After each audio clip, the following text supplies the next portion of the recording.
The second case study is a lot about the future. So I'm going to look at a talk show. It's a very famous talk show, Contemporaries. The Vietnamese name is Người đương thời. The key theme is the discourse of self-advancement and the nationalist responsibility attached to that discourse. Or in other words, I'm chasing the shift from socialist moralism to neoliberal ethics in the process of national formation. So this is how the show is organized. A host, a very famous female host, Tạ Bích Loan, is having an interview with one individual. Normally that must be someone who is very successful. So often the talk is organized in a very cozy room resembling a living room, I think. And so who are the contemporaries? Over 11 years of existence, this show invited about 400 something guests. And among them, 33% are talented professionals. Just like someone who has a very high score in their study, singers, famous singers, inventors, doctors, and the like.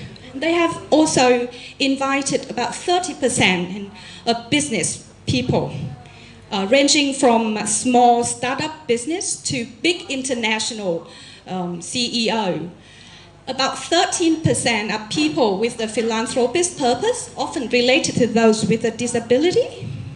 And the rest include old socialist heroes, sometimes very rare anti-corruption activists, and foreigners. So there's a hint of democratic engagement, but most of the time it's driven by individual success. So if we see about politicized narratives of heroes in the past, just like here we know Ho Chi Minh, Võ Nguyên Giáp, and those heroes of the past, we could see that most of them are politicians or warriors. And most of the time they are extraordinary figures. And they are marked by their sacrifice of personal values. If you remember Uncle Ho, for example, he doesn't have a family. And if he has a family, it's not allowed in official history. He can't have personal things. He can't say things that is intimate. He must be the father of the whole nation, or the uncle of the whole nation. He is removed of all the personal mark. And it's also highly doctrine-based. It's very ideologically driven by socialist worldview. In contemporary, it's a personalized story instead of politicized story, because almost no political figures appear in this talk show. There's a few, less than 10, and they're not top politicians. I think the biggest one is minister level. And when a politician appears in the show, they need to perform themselves as ordinary people. If they're not ordinary enough, they force them to be. They're gonna ask, do you feed your son, or do you wash the dishes for your wife, and things like that. And when I ask them, why don't you invite politicians to the show, and the host say that, I don't mind if they come to the show, but if they don't dare to share their personal stories, or if their stories are not interesting enough, then they're not deserved to come here. I don't want them here. So and of course in Vietnam, that is a very useful, convenient trick. Because if you invite political figures, there's a lot of censorship. So in evading political people or asking politicians to talk about ordinary stuff, and they face less political risk. And the host insists that without political figures, she can still tell the story that she wants to tell. The story that inspires people about the urge to improve ourselves each day, the urge to move forward. You don't need to be a politician to be a happy person, right? And it is very much skill-based. She often asks, how do you do that? what sort of policy or technique that you use to govern your workers so that you can achieve such financial success, for example. So it's not ideologically explicit anymore. It's very much on skill and experience and personal stories. So the nation here appears as an ensemble of a non-threatening fragments rather than a politicized entity. And as I just said, this actually allows a minimization of unnecessary encounters like political censorship, which is still very strong in Vietnam. So this program is market sensitive, but it's politically benign. So Tạ Bích Loan, the host, said that I deeply believe that personal achievements only become meaningful when they enrich national values. Conversely, national values can only be performed in personal lives. So there's no political mediation between the personal and the national. They just made up each other directly. This is very different from the past. When you need to go to the union, you need to go to the youth union, you need to go through the party, you need to join this and that in order to show your nationalist quality. But now you can do it by yourself. So terms such as never giving up, investing in yourself, thinking big, being your own boss, learning from your mistakes, transforming your destiny, are consistently justified with terms such as the Vietnamese brands, Vietnamese quality, the Viet dreams or Vietnamese dreams, the Vietnamese values. So the national runs within the personal, and the personal directly makes up the national. And that means a very strong detour from political collectivism. And this only becomes possible when the show evades political discussion, as I already told you. So it's very much squarely sit in the market sphere, not in the political sphere. One guest that appeared twice in this show is Đặng Lê Nguyên Vũ. And he was so much a hero at that point. Now his brand has a little bit worsened, right? But he used to be a phenomenon. And he said that, look at my case. I had nothing to start my business with, but my own ideas. So the idea of personal wealth or the idea of personal success is actually based on his argument that that is the key weapon of the poor. So if you are poor, you have nothing to invest except yourself. So if you are not creative enough, then you cannot escape poverty. And that is when the national responsibility comes into the story. Because most of the guests talk about their past in the subsidized era, thời bao cấp, and always told viewers that poverty is shameful. And it is shameful at a national level. So as an individual, it is your responsibility to become rich so that you can contribute back to the prosperity of the nation. So without a shared shame on the collective past of the nation, they could not justify their desire of affluence of money. So nationalist again serves as an ethics for business doing. So Đặng Lê Nguyên Vũ said this: if you travel overseas, you will see that people there don't have to care about basic needs in their lives. Is that true? So they can think bigger than us. The gap between our country and other is too wide. So this is when the nation comes into his individualist narrative. Our generation must try to show the world the image of Vietnam as not only a nation of heroic worth, but of wealth and talent. When a Japanese goes abroad, she or he has self-confidence, but a Vietnamese could not feel such a similar thing yet. So if we try, we will have self-confidence at an international level.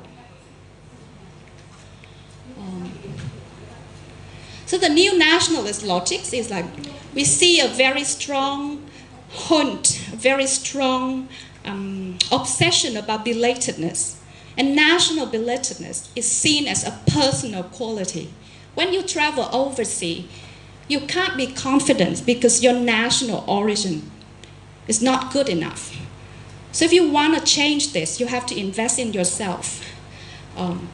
And they see a shared future of global competition and a shared responsibility of branding the nation through individual success. The Vietnamese dream, in this case, is precisely a global dream. So the logic of the self is combined with the logic of responsibility, and we can see a very strong neoliberalization of the nationalist discourse, where individual success becomes the most important drive in the discourse. And I'm going to move to the third case study.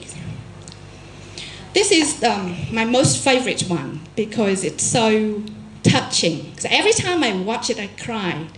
And I'm a critical studies scholar. I should not cry, but I cry a lot to the extent that my daughter said, I know what you're watching. Every time you watch it, you just... So this is the reality show As If We Never Parted, Như Chưa Hề Có Cuộc Chia Ly. And I'm looking at it as an assemblage of humans, televisual techniques, and affects or emotions. The theme is the production of trauma and the promise of healing. And I chased the development from a history of glory to a history defined by vulnerability. And vulnerability is the key term of neoliberal culture. Everybody feels anxiety, feel anxious, feel vulnerable. Everybody is traumatized in one way or the other way. And suddenly, the Vietnamese history, which used to be so glorified, now turned into a history of trauma and vulnerability in this reality show. So, which is very fun.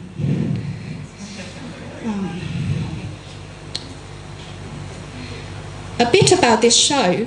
It's launched in 2007, and the task is to reunite missing people.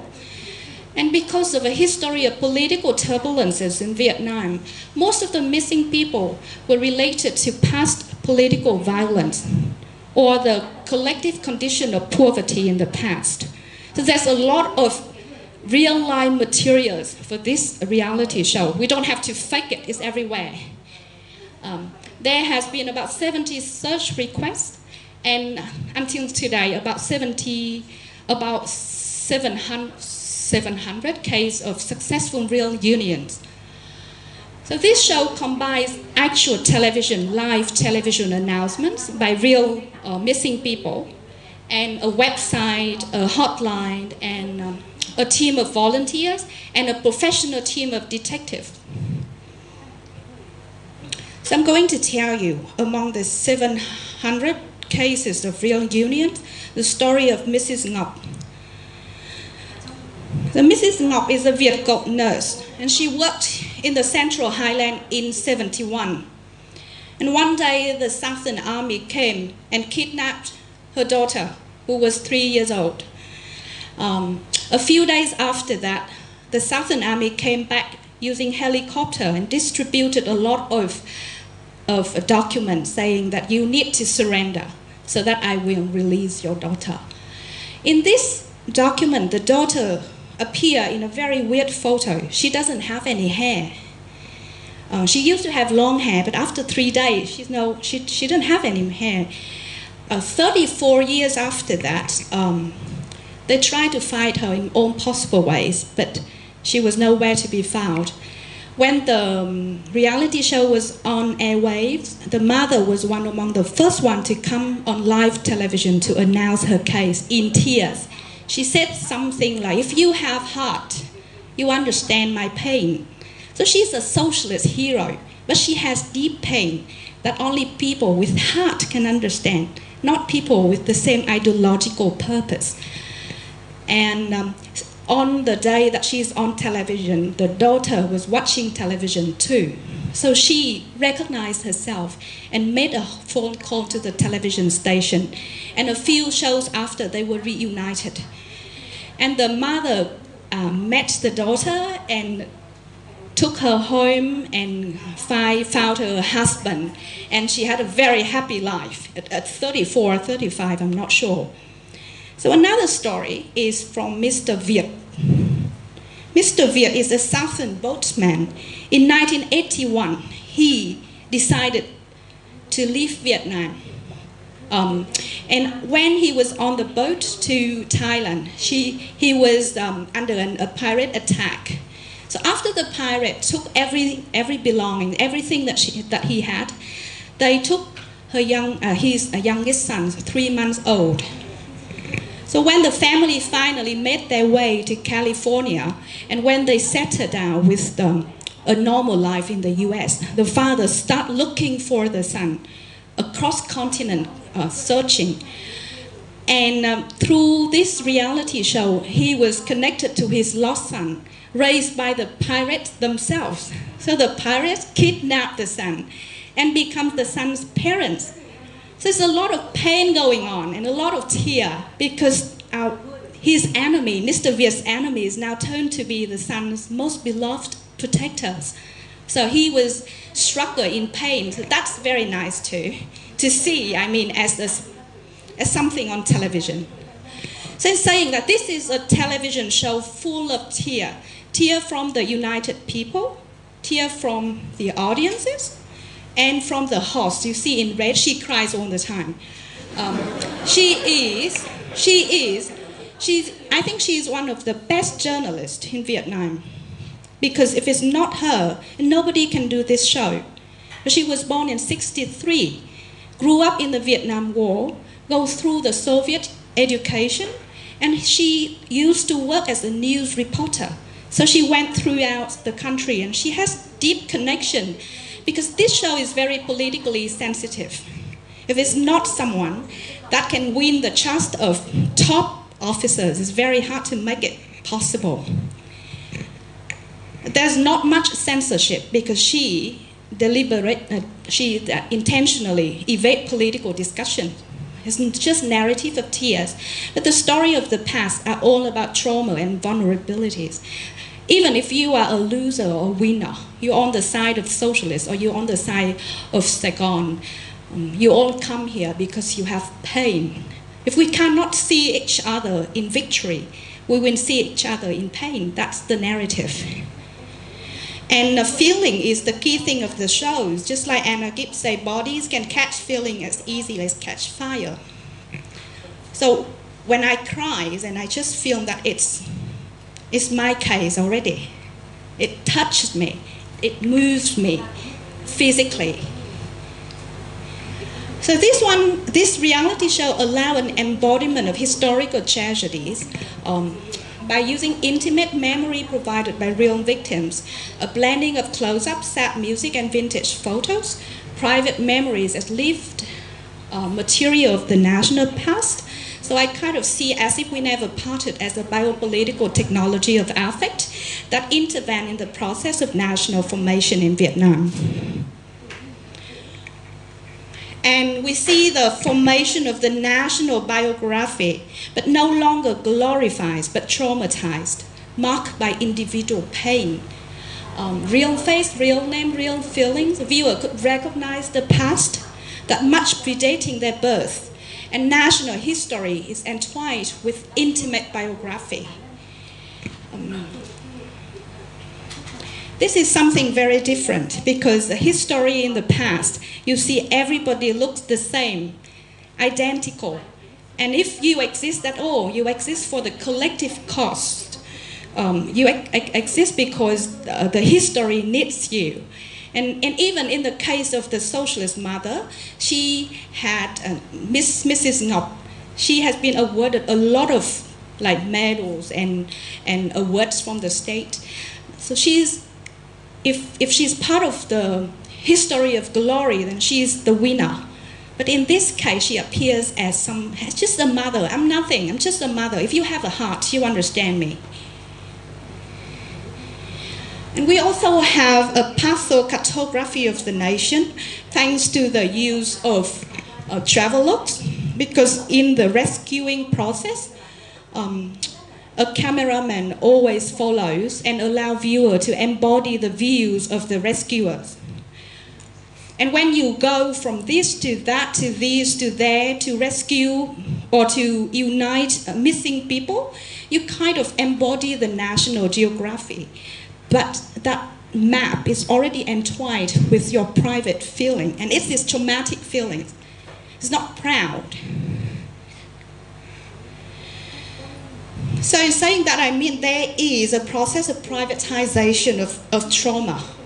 And when trauma is acknowledged, then healing becomes possible. If you don't acknowledge pain, then you cannot acknowledge repair. If you don't acknowledge wound, then you can't acknowledge remedies. So by that I mean healing becomes possible and remain a private achievement. Because when trauma is private, and healing is seen as a matter of the heart. And public mourning ends at the televised spectacles of happy ending. And the happy ending is always returning home. When the victims are sent home, that's the end.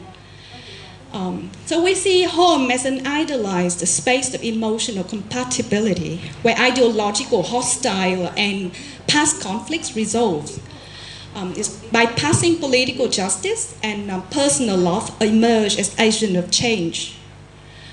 So in other words, this shows enable a very strong sensation of justice at the evasion of actual political discussion. Very same, in a way, very similar to the previous case studies.